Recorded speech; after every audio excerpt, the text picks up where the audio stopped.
હવે આપણે delta G અને ડેલ્ટા ઈની મદદથી પ્રક્રિયાની સ્વયંસ્ફુરિતા નક્કી કરીશું. તો અહીંયા ટોપિકની અંદર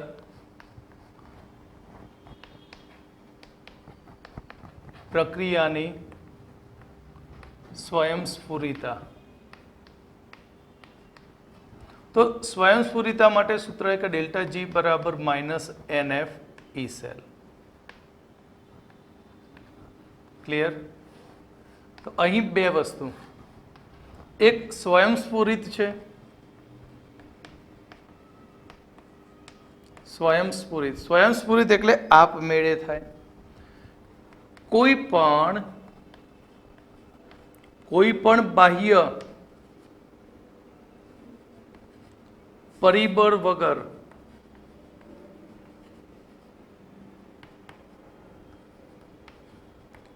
પ્રક્રિયા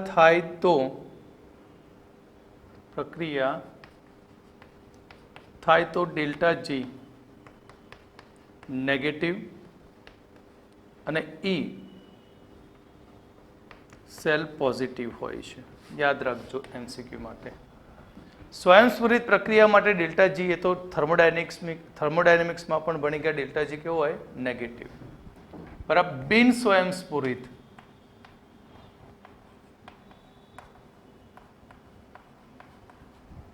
એટલે કે કોઈ પણ બાહ્ય પરિબળની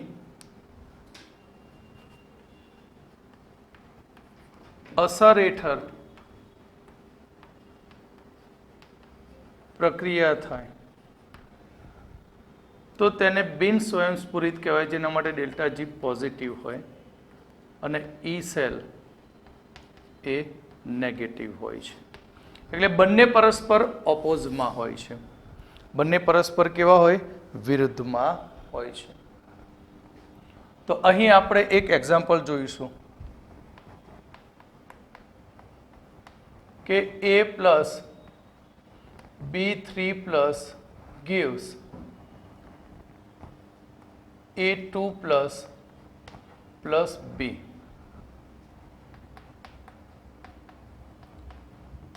કોષ પ્રક્રિયા સ્વયંસ્ફુરિત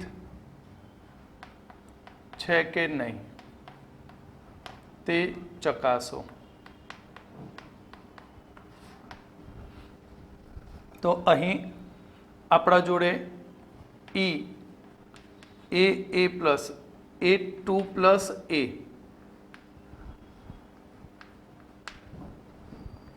0.4 વોલ્ટ માઇનસ અને B 3 plus B minus 0.3 volt. તો સૌથી પહેલા એનોડ અને કેથોડ નક્કી કરવાના. તો પ્રક્રિયા ઉપરથી નક્કી કરી દઈએ. A plus B3 plus gives A2 plus B 0 plus 2 બરાબર +3 0. માટે અહીંયા ઘટાડો થયો, અહીંયા એમાં વધારો, માટે A એનોડ અને B કેથોડ. તો જોઈ લો, રિડક્શન પોટેન્શિયલ આપેલા છે આપણને, પણ પ્રમાણિત નથી. કેવો છે? બિન પ્રમાણિત. તો પણ આપણે એનો ઈ સેલ શોધી નાખીએ. તો ઈ સેલ બરાબર ઈ રિડક્શન કેથોડ માઇનસ ઈ રિડક્શન એનોડ. તો અહીં કેથોડ કેટલો છે? -0.3 અને -0.4 વોલ્ટ. માટે આન્સર થશે +0.1 વોલ્ટ. તો 0.1 વોલ્ટ પ્લસ આવ્યો. તો ઈ સેલ પ્લસ હોય તો પ્રક્રિયા અહીં ઈ સેલ પ્લસ હોવાથી ડેલ્ટા જી નેગેટિવ થાય. પ્રક્રિયા સ્વયંસ્ફુરિત છે. પ્રક્રિયા કેવી છે? સ્વયંસ્ફુરિત. અને નોંધ યાદ રાખો, સ્વયંસ્ફુરિત પ્રક્રિયા માટે ડેલ્ટા G0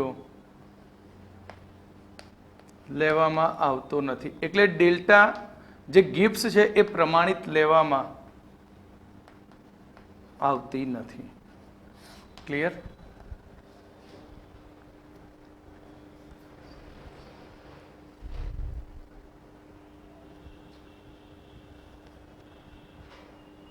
તો આપણે એવું કહ્યું કે ઈ સેલ એ નોન એડિટિવ પ્રોપર્ટી છે. એટલે ઈ સેલનો સરવાળો થઈ શકતો નથી. પણ કયા કેસમાં? કે જ્યારે તેના એનના મૂલ્યો જુદા જુદા હોય ત્યારે. તો આપણે કેવી રીતે E3 શોધી શકીએ? ક્લિયર?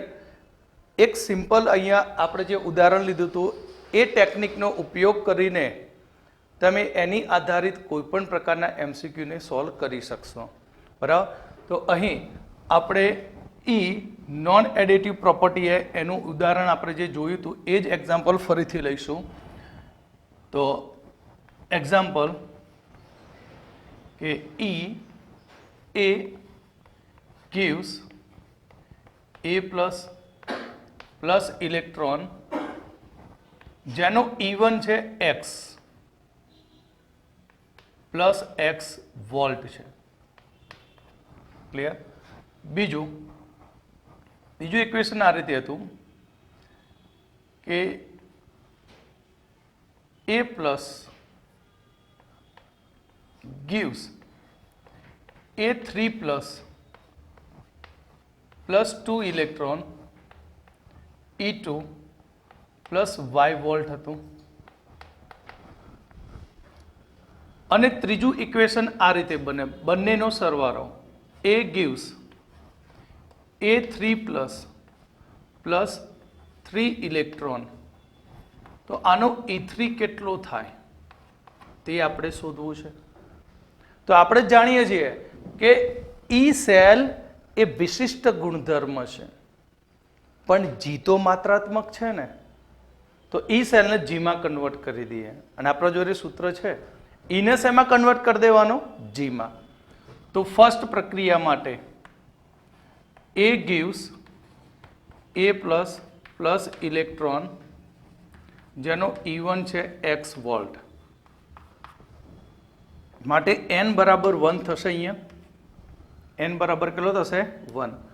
તો ડેલ્ટા G1 બરાબર માઇનસ NF ઈ સેલ ઇક્વેશન આપણા જોડે હતું. તો અહીં 1 માઇનસ 1 ઇન્ટુ F એમને એમ રાખીએ ઇન્ટુ X માટે માઇનસ FX થઈ જશે જૂલ. શું થઈ જશે? Joule. Second A plus gives A3 plus 2 electron E2 plus Y volt માટે n ઇઝ ઇક્વલ ટુ 2. બે આપ્યા છે ઇલેક્ટ્રોન અને ફેરફાર પણ બેનો છે. તો delta G2 is equal two -2 into F into Y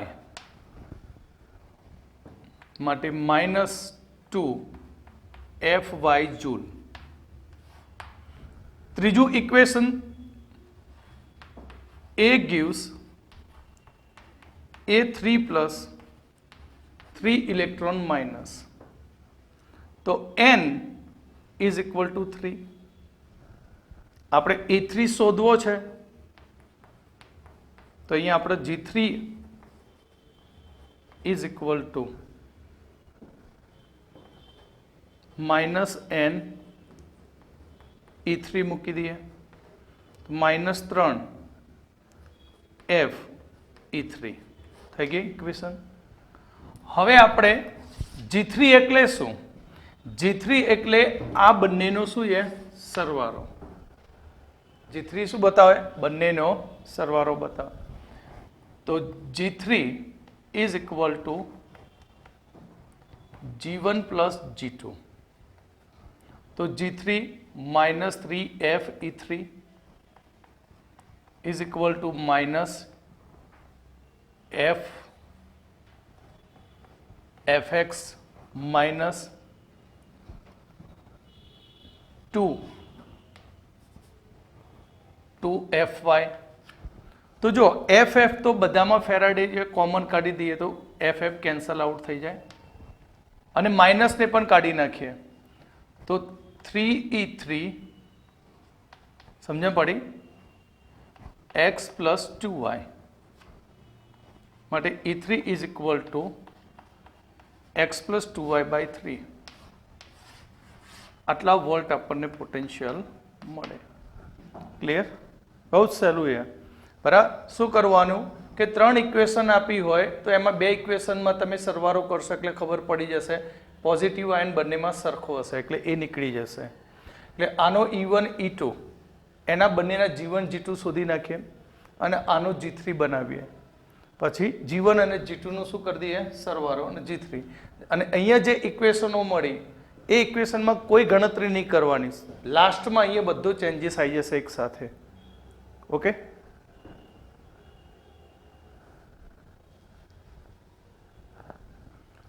આપણે એવું કહ્યું કે ઈ સેલ નોન એડિટિવ પ્રોપર્ટી. પણ ક્યારે આવું બને કે આપણે જોયું કે ત્રણેય ઇક્વેશનમાં એનની કિંમત જુદી જુદી હતી ત્યારે. પણ જો અહીં ઓક્સિડેશન અને રિડક્શન અર્ધકોષમાં એનની સંખ્યા સરખી હોય તો આપણે ડાયરેક્ટ તેનો E0 સેલ શોધી શકીએ અથવા તો ઈ સેલ નક્કી કરી શકાય છે. એટલે નોંધ કે જો ઓક્સિડેશન અને રિડક્શન અર્ધકોષ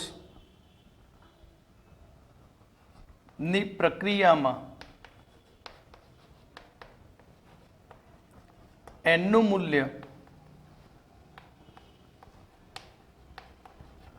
સમાન હોય તો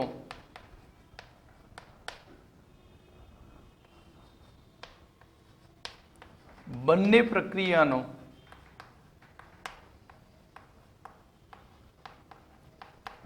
સરવાળો કરતા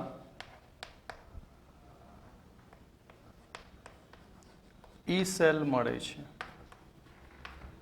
શું મળશે? ઈ સેલ મળતો હોય છે. જેમ કે અહીં એક પ્રક્રિયા લો A gives A2 plus 2 electron minus A2 plus 2 electron minus. તો આનો E1 x વોલ્ટ છે. બીજી પ્રક્રિયા લો B2 plus 2 electron minus gives B. તો આનો E2 y વોલ્ટ. તો આનો ડાયરેક્ટ સરવાળો કરી દો A plus B2 plus A2 plus B. તો E થઈ જશે x plus y. શું થઈ જાય? x plus y. હવે આપણે એક એક્ઝામ્પલ જોઈશું. આગળ જે ટેકનિક જોઈ એના આધારિત એક કોષ છે આ રીતે MnO4 minus સ્લેશ MnO2 જેનો E1 છે x volt. Number 2 MnO2 gives Mn2 plus એનો E2 છે y વોલ્ટ. અને number 3 MnO4 minus gives Mn2 plus બને છે. તો આનો E3 કેટલો થાય, કેટલો થશે તે આપણે શોધવો છે. આની બે રીતો છે, બે રીતે આપણે બનાવી શકીએ. અને એસિડિક માધ્યમમાં પ્રક્રિયા છે. કયા માધ્યમમાં? એસિડિક માધ્યમમાં પ્રક્રિયા થાય છે.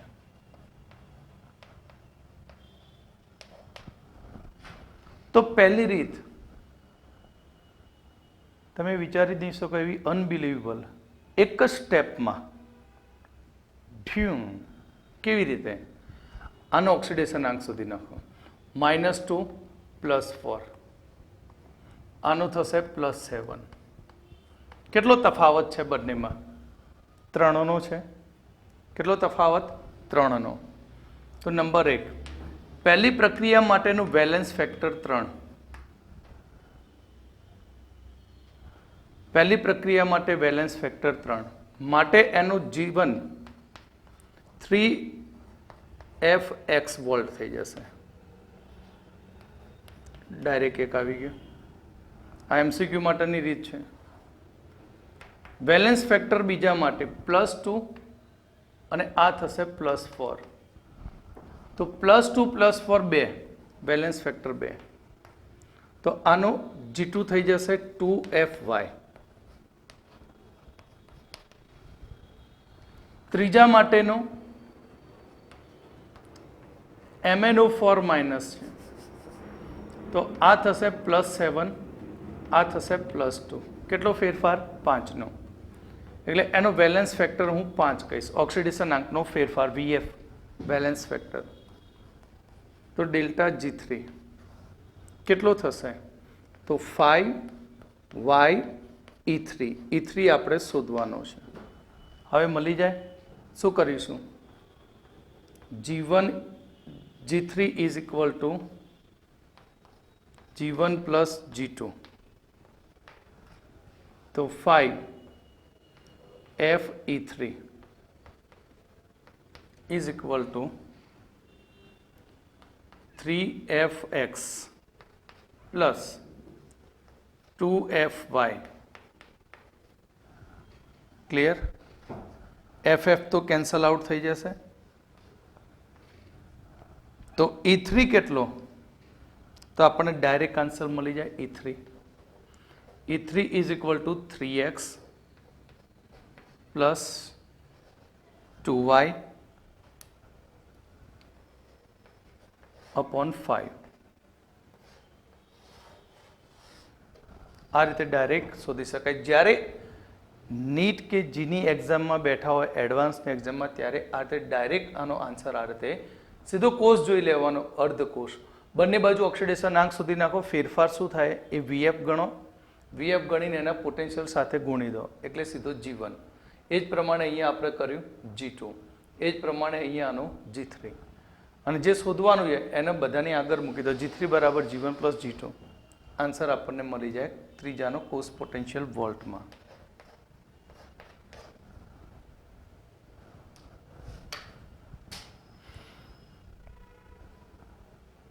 અહીંયા થોડું કરેક્શન કરી નાખજો. અહીંયા માઇનસ આવશે બધામાં. Minus minus minus.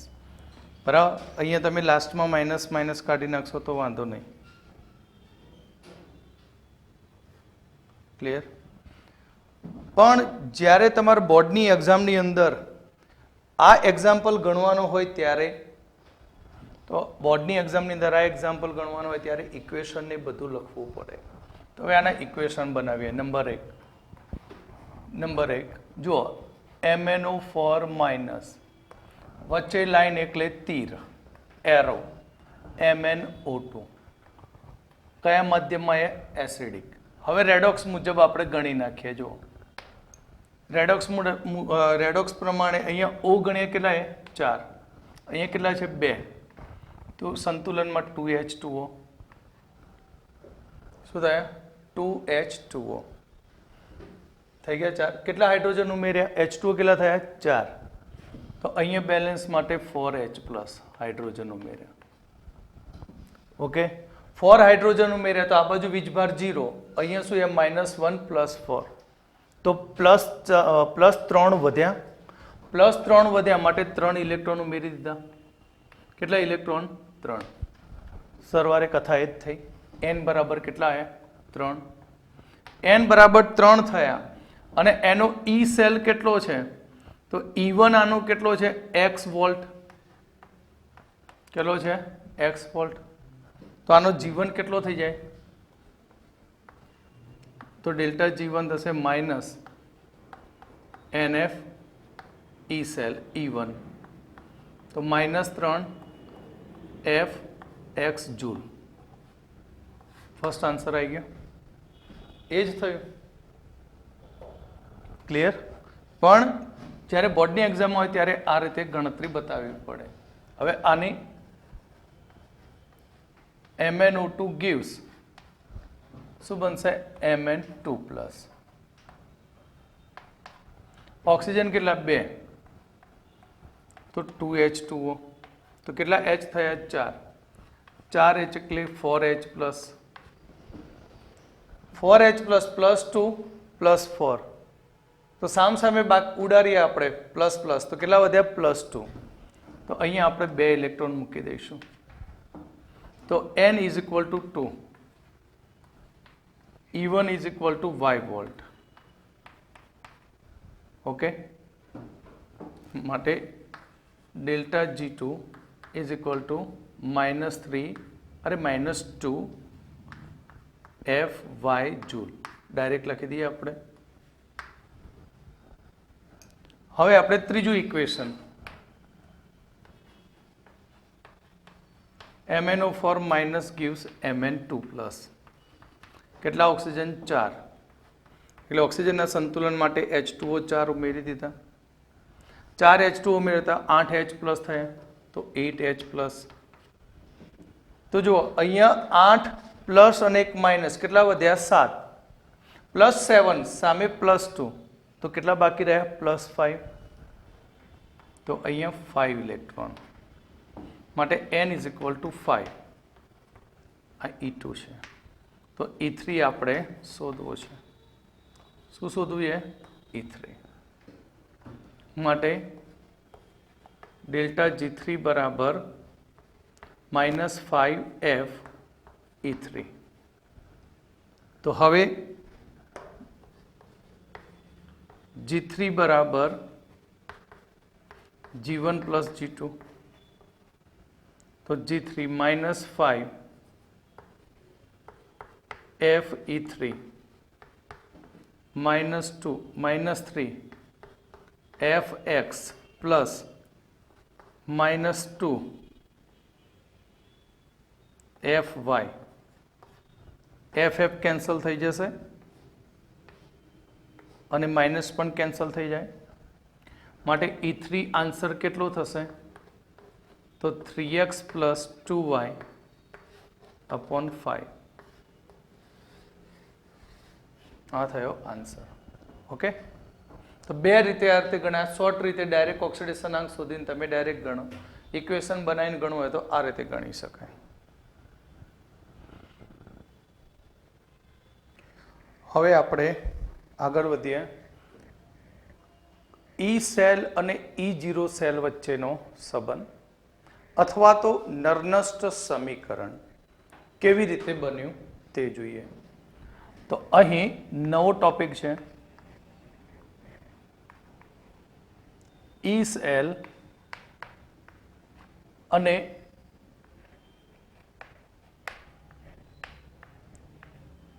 E0 cell વચ્ચેનો સંબંધ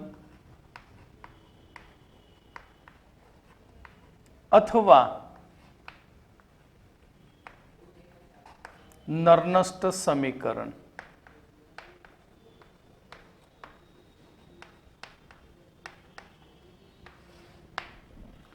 તો અહીં આપણે થર્મોડાયનેમિક્સની અંદર ભણી ગયા મુક્ત ઉર્જાનો ફેરફાર અને પ્રક્રિયા ભાગફળ સાથેનો સંબંધ. તો થર્મોડાયનેમિક્સ થર્મોડાયનેમિક્સ મુજબ મુક્ત ઉર્જા અને પ્રક્રિયા ભાગફળ સાથેનો સંબંધ હતો ડેલ્ટા જી બરાબર delta G 0 RT ln QC અથવા Q લખીએ તો પણ ચાલે. ક્લિયર? આ સમીકરણ હતું. આને હું લોગમાં કન્વર્ટ કરી દઉં. ડેલ્ટા જી બરાબર delta G 0 plus 2.303 RT log 10 Q. Okay, Q એટલે શું? તો સૌથી પહેલું Q એટલે પ્રક્રિયા ભાગફળ.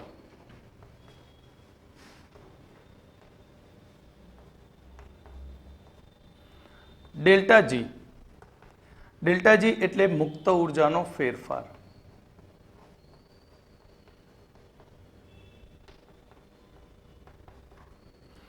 ડેલ્ટા જી 0 પ્રમાણિત મુક્ત ઉર્જાનો ફેરફાર.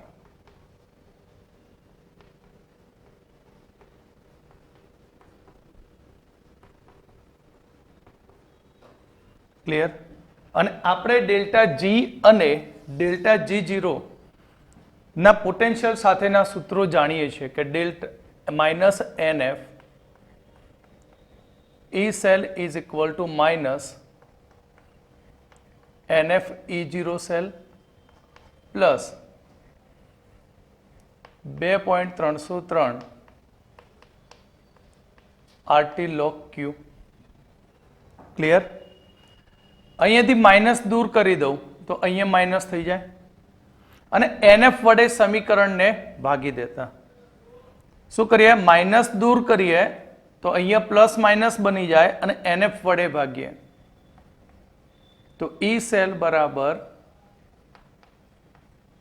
E0 cell minus 2.303 RT log Q upon NF. આ રીતે લખી શકાય अपॉन NF. જો log કાઢી નાખું તો અથવા આ રીતે પણ તમને પૂછાય કે E સેલ બરાબર E0 cell minus RT upon NF ln Q પણ લખાય. હવે આ સમીકરણની અંદર temperature T 25 Celsius 298 kelvin, F Faraday અચળાંક 96,500 કુલમ અને R 8.314 જૂલ પ્રતિ કેલ્વિન મોલ. આ ત્રણ કિંમતો હું અહીંયા મૂકી દઉં તો અહીં E સેલ બરાબર E0 cell minus 0.0591 upon N log Q. આ જે સમીકરણ બન્યું આ સમીકરણને નર્નસ્ટ સમીકરણ કહે છે. શું કહેવામાં આવશે? નર્નસ્ટ સમીકરણ, જે આપણે મુક્ત ઉર્જા અને પ્રક્રિયાના ભાગફળ પરથી નક્કી કરી શકીએ છીએ. અને આના આધારિત ઘણા બધા MCQ બનતા હોય છે ન્યુમેરિકલ. બરાબર, બોર્ડની એક્ઝામમાં પણ આની આધારિત એક્ઝામ્પલ પૂછાતા હોય છે.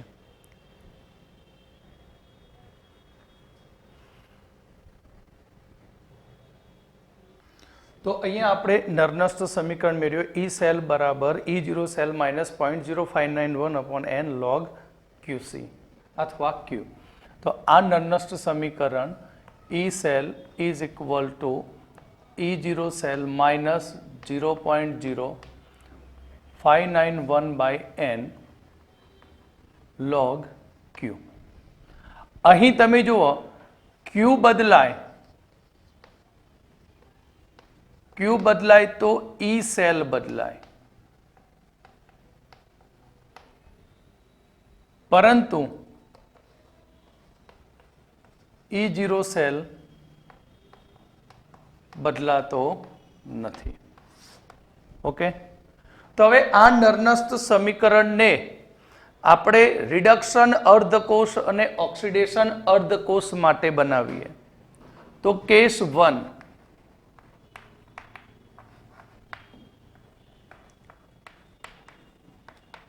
રિડક્શન અર્ધકોષનો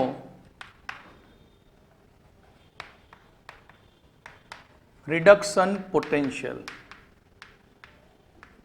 રિડક્શન અર્ધકોષનો રિડક્શન પોટેન્શિયલ કેવી રીતે નક્કી કરી શકાય? તો અહીં આપણા જોડે એક રિડક્શન અર્ધકોષ છે.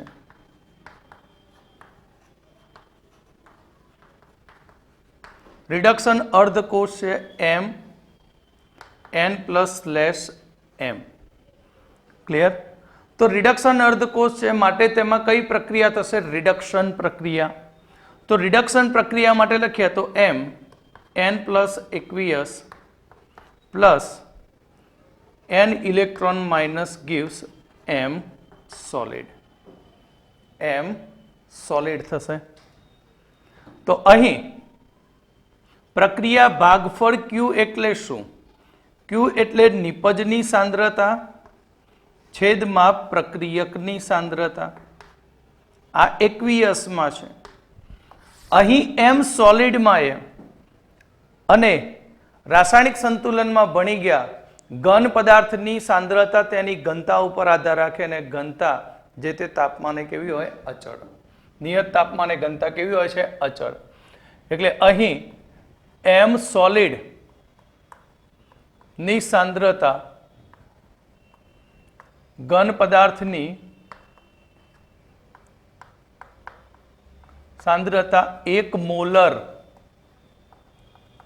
ધારવામાં આવે છે. કેટલી સાંદ્રતા ધારવામાં આવશે? 1 મોલર ધારવામાં આવે છે. માટે અચળ સાંદ્રતા થઈ જાય. માટે શું થઈ જાય? અચળ સાંદ્રતા. તો હવે આનું આપણે નષ્ટ સમીકરણ બનાવ્યા આની ઉપરથી. તો E reduction potential m n plus less n is equal to E0 m n plus less n minus 0.0591 by n electron ભાગ લે છે પ્રક્રિયામાં માટે n ની સંખ્યા n જ રહેશે. લોગ શું લખીએ આપણે? m solid upon m n plus ની સાંદ્રતા aqueous. પણ આની સાંદ્રતા 1 માટે E m n plus n m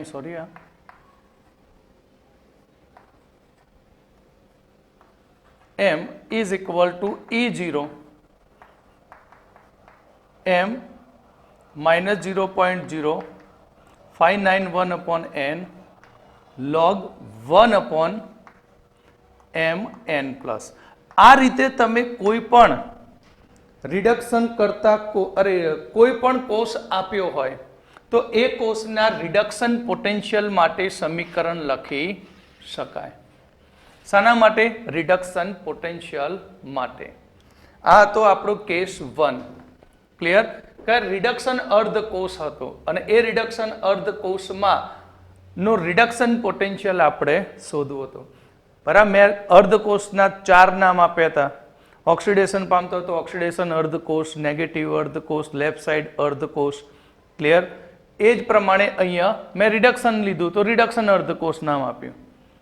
case 2 oxidation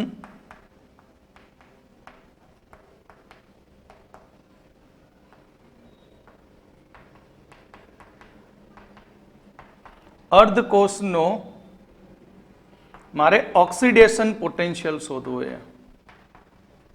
શું શોધવું? Oxidation potential. તો તેનો ઓક્સિડેશન પોટેન્શિયલ શોધવો હોય તો આપણો કોષ અર્ધકોષ આ રીતે લખાય m slash m n plus લખાય અર્ધકોષને. તો આ અર્ધકોષની ઓક્સિડેશન પ્રક્રિયા શું થાય? તો તમે જાણો છો આ રીતે લખાય m solid gives m n plus plus n electron. Clear? અને અહીં આગળ ઉપર પ્રમાણે કહ્યું તેમ ઘન પદાર્થ માટેની સાંદ્રતા આનો પ્રક્રિયા ભાગ ફોર QC લખીએ તો QC is equal two m n plus upon m solid. Clear? પણ સોલિડ તો શું બની જાય? અચળ. માટે આના ઓક્સિડેશન પોટેન્શિયલનું ઇક્વેશન શું બને?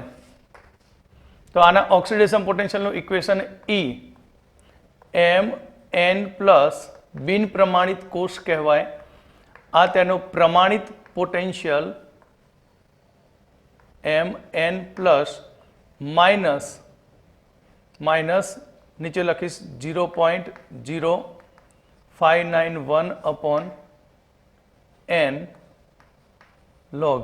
નહીં મજા આવે, જગ્યા ઓછી પડી તો અહીંયા આના આ રીતે લખી શકું. નીચે બાજુમાં લખ્યું ફરી.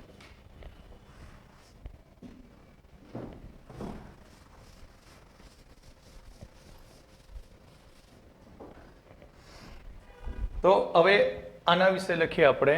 તો E cell is equal E m n plus is equal to E0 m n plus minus 0.0591 upon n log m n plus 21 છેદમાં m સોલિડ.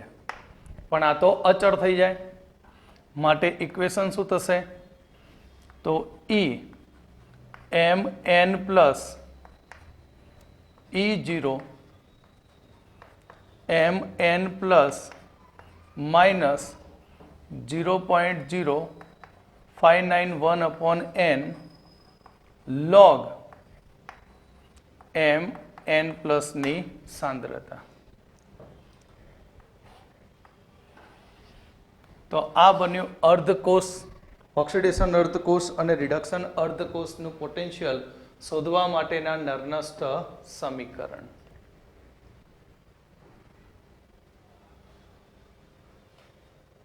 તો હવે આપણે સંપૂર્ણ વિદ્યુત રાસાયણિક કોષના પોટેન્શિયલ માટેનું ઇક્વેશન લખીએ.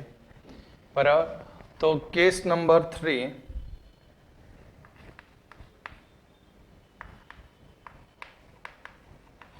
કેસ 3 વિદ્યુત રાસાયણિક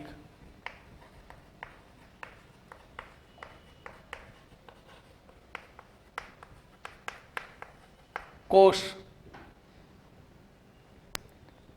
અહીં જે નર્નસ્ટ સમીકરણ વાપરીએ એ નર્નસ્ટ સમીકરણ એ બિન પ્રમાણિત વિદ્યુત રાસાયણિક કોષ, વિદ્યુત રાસાયણિક કોષના પોટેન્શિયલને શોધવા માટેનું સમીકરણ છે. પોટેન્શિયલ. તો અહીં વિદ્યુત રાસાયણિક કોષનો પોટેન્શિયલ E સેલ શોધવો છે. પણ કોષ કેવો હોવો જોઈએ? બિન પ્રમાણિત. પ્રમાણિત માટેની કન્ડિશન તમે જાણો છો. પ્રમાણિત ક્યારે કહેવાય? કે જ્યારે વિદ્યુત વિભાજનની સાંદ્રતા 1 મોલર હોય, કોષનું ટેમ્પરેચર 298 કેલ્વિન હોય અને વાયુનું દબાણ 1 બાર હોય તો તેને કહેવામાં આવે છે પ્રમાણિત કોષ કહેવાય. પણ અહીંયા જે નર્નસ્ટ સમીકરણ આપણે ઉપયોગમાં લઈશું, એક સમીકરણ એ બિન પ્રમાણિત અર્ધકોષ અને વિદ્યુત રાસાયણિક કોષ માટે વપરાય છે. તો અહીં એક વિદ્યુત રાસાયણિક કોષ લઈએ જેમાં પ્રક્રિયક A ના A મોલ પ્લસ પ્રક્રિયક B ના B મોલ વચ્ચે પ્રક્રિયા થઈ અને પ્રક્રિયાની અંદર n મોલ ઇલેક્ટ્રોનનો ફેરફાર થાય. કેટલા મોલ? n mall. અને તેમાંથી C ના C મોલ અને D ના D મોલ મળે છે. D ના શું મળે છે? D મોલ મળે છે. તો અહીં આનો પ્રક્રિયા ભાગફળ શું થાય? તો પ્રક્રિયા ભાગફળ Q બરાબર C⁻C D⁻D છેદમાં A⁻A B⁻B બને. માટે અહીં આપણે નર્નસ્ટ સમીકરણનો ઉપયોગ કરીએ તો Q ડેલ્ટા E સેલ બરાબર E0 cell minus RT upon NF ln Q હતું. Q ની કિંમત અહીંયા મૂકી દઈશું. E cell is equal to E0 cell minus બરાબર આને લોગમાં ફેરવી દઈએ અથવા RT upon NF ln ક્યુની કિંમત મૂકીએ C raised to C D raised to D A raised to A B raised to B આ રીતે ઇક્વેશન બને અને આનું સાદુરૂપ આપણે આગળ આપી દીધું કિંમત કેટલી થાય 0.0591 માટે E cell is equal to E0 cell minus 0.0591 upon N log C raised to C D raised to D A raised to A અને B raised to B બને ક્લિયર આ થયું વિદ્યુત રાસાયણિક કોષ માટેનું સમીકરણ એટલે નિપજની સાંદ્રતા ભાગ્યા પ્રક્રિયકની સાંદ્રતા તો આપણે ડેનિયલ કોષ માટેનું નરનસ્ટ સમીકરણ લખીશું કોના માટે ડેનિયલ કોષ તો ડેનિયલ કોષ માટે નરનસ્ટ સમીકરણ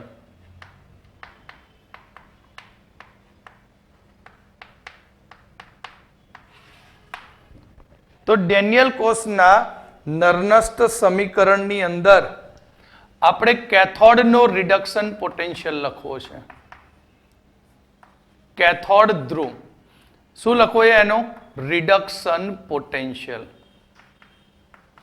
તો કેથોડનો રિડક્શન પોટેન્શિયલ આપણે શોધવો છે તો રિડક્શન પોટેન્શિયલ શોધવો હોય તો Cu2+/Cu લખવું પડે અને આપણે લખી દીધી રિડક્શન પ્રક્રિયા માટેનું રિડક્શન પોટેન્શિયલ કેવી રીતે શોધાય તો એનું ઇક્વેશન આગળ બનાવ્યું E Cu2+Cu is equal to E0 Cu2+/Cu minus 0.059/2 કેમ કારણ કે +2 થી 0 થાય એટલે n બરાબર કેટલા આવશે અહીંયા n બરાબર 2 અને log 1/Cu2+ થાય રિડક્શન માટે કયો પોટેન્શિયલ શોધવો એ રિડક્શન એક આ ઇક્વેશન બને એ જ પ્રમાણે એનોડ પર તો એનોડ પર રિડક્શન પોટેન્શિયલ શોધવો એ એનોડ નો શું શોધવો રિડક્શન પોટેન્શિયલ હવે રિડક્શન પોટેન્શિયલ શોધવો હોય તો એનું નિર્દેશન આ રીતે થાય Zn2+/Zn તો જ રિડક્શન પોટેન્શિયલ દર્શાવે ભલે પ્રક્રિયા ઓક્સિડેશન આપે પણ આપણે શેમાં લખવું રિડક્શન પોટેન્શિયલમાં તો ઇક્વેશન આની આ રીતે જ બનશે E Zn2+Zn is equal to E0 Zn2+Zn minus 0.0591/2 log 1/Zn2+ ની સાંદ્રતા આ ઇક્વેશન 1 આ ઇક્વેશન 2 ક્લિયર હવે આપણે શોધવો શું આનો કોષ પોટેન્શિયલ ક્લિયર તો આ ઇક્વેશનનો ઉપયોગ કરીને આપણે કોષ પોટેન્શિયલ શોધીશું જો કેવી રીતે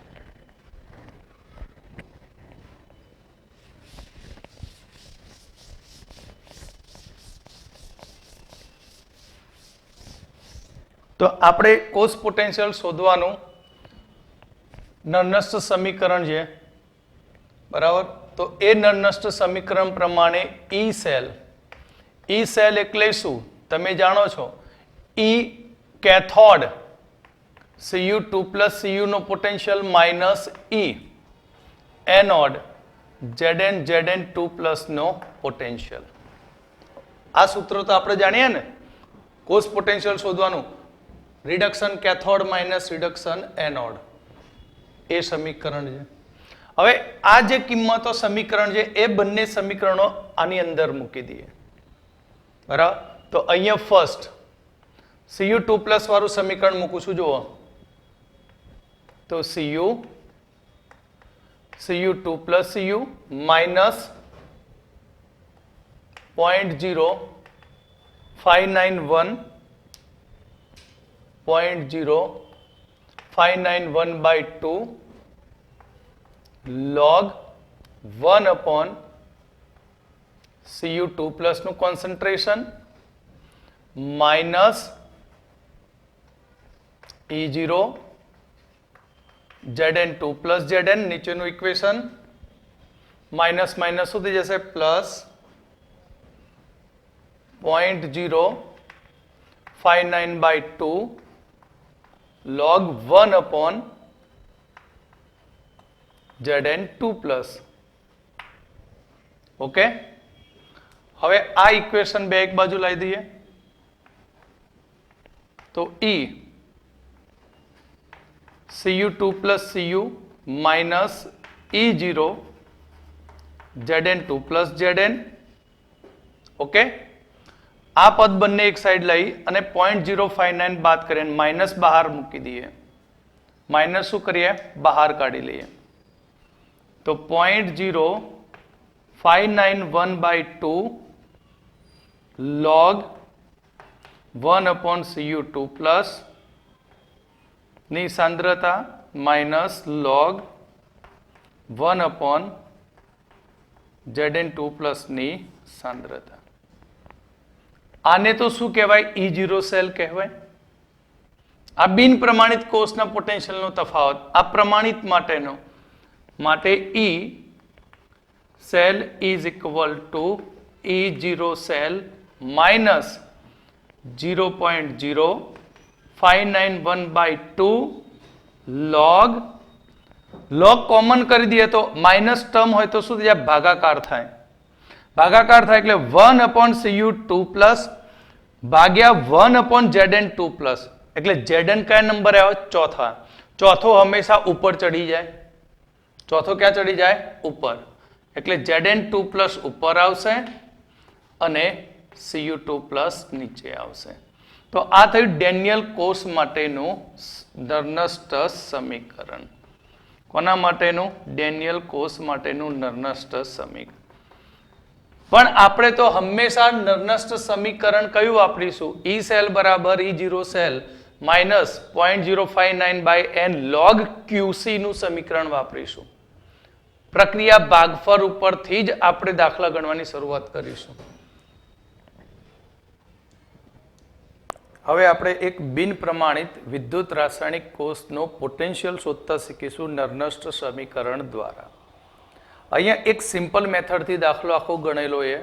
પછી એના આધારિત કોઈ પણ પ્રકારના એક્ઝામ્પલ પૂછાય બિન પ્રમાણિત કોષ માટેના તો અહીંયા જે રીતે શીખવાડું એ રીતે તમે ગણશો તો તમને કોઈ પ્રોબ્લેમ થશે નહીં. તો અહીંયા એક એક્ઝામ્પલ આપણે લઈએ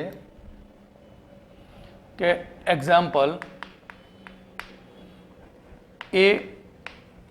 A+3 સાંદ્રતા 0.1 મોલર, B+2 સાંદ્રતા 0.01 મોલર, B.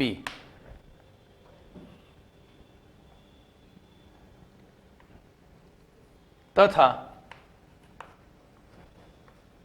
E0 A+3A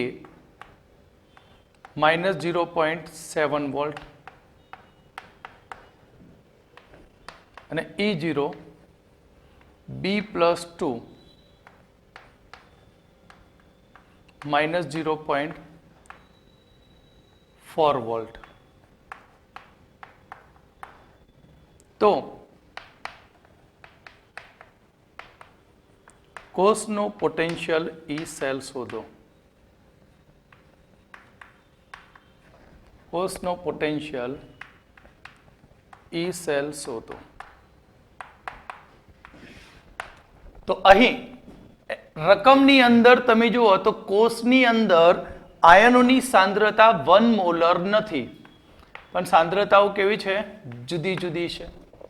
સાંદ્રતા જુદી જુદી હોય, ભલે 25 સેલ્સિયસ તાપમાને કોષ પ્રક્રિયા આપી હોય, પણ સાંદ્રતા 1 મોલર હોવી જ જોઈએ તો જ એને પ્રમાણિત કહેવાય.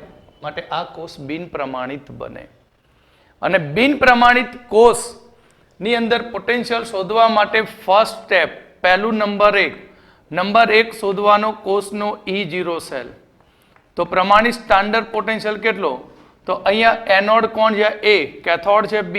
તો આપણા જોડે સૂત્ર હતું reduction cathode minus E0 reduction anode. Clear? માટે E0 reduction cathode B2 plus B minus E0 A3 plus A. કિંમતો મૂકી દઈએ. B ની કિંમત minus 0.4 volt minus 0.7 volt. Answer 0.3 volt. E0 cell થયો. હવે તમારે શોધવાનું સેકન્ડ સ્ટેપમાં N શોધવાનો. પ્રક્રિયાનો શું શોધવાનો? N. સ્ટેપ 2 ની અંદર N શોધવો. હવે N શોધવા માટે તમારે સમીકરણ લખવું પડે. તો એનોડ ઉપરનું ઇક્વેશન, તો એનોડ પર ઇક્વેશન થાય A gives A3 plus 3 electron minus. Cathode પર equation B2 plus 2 electron gives B. કોષ પ્રક્રિયા લખવા માટે કોષમાં બંનેમાં ઇલેક્ટ્રોનની સંખ્યા સમાન હોવી જોઈએ. માટે ઉપરના સમીકરણને 2 વડે ગુણી દઉં એટલે 2A. આ પણ 2A3 પ્લસ અને આ થશે 6 ઇલેક્ટ્રોન. આ થશે 3B 6 ઇલેક્ટ્રોન અને આ 3. માટે કોષ પ્રક્રિયા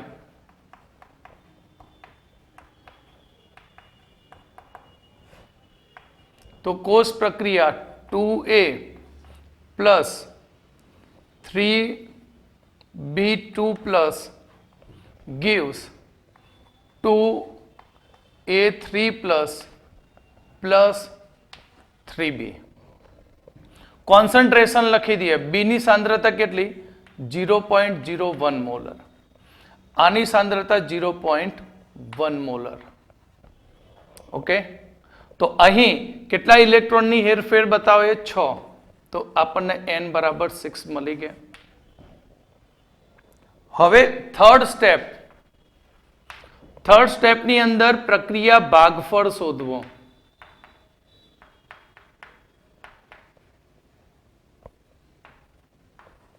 Q શોધવો.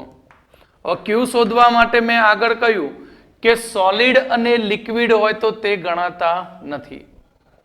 માટે આપણે માત્ર આયનોનો જ Q શોધાય. તો આયનની અંદર શું થશે? A3 પ્લસ નો સ્ક્વેર રાસાયણિક સંતુલન મુજબ B2 પ્લસ નો ક્યુબ. કિંમતો મૂકી દઈએ અહીંયા. 0.1 નો સ્ક્વેર 0.01 નો ક્યુબ એટલે અહીંયા 10⁻², થાય. કેમ? 10⁻1 એનો વર્ગ તો 10⁻2, 10⁻2 એનો ઘન તો 10⁻, કેટલી થાય? 6. માટે થશે 10⁴. તમને સમીકરણની અંદર બહુ જ સરળતા રહેશે પ્રક્રિયા ભાગફળ શોધીને મૂકશો તો. બરાબર? નહીં તો બધું કચડો થઈ જશે, કિચ્ચમ. બરાબર? હવે આપણે શોધવું એ E સેલ.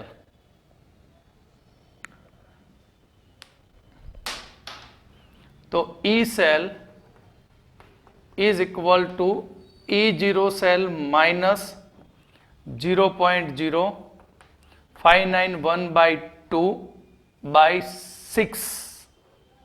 N બરાબર કેટલા? 6. પછી મૂકે ચલો સમીકરણ N log Q.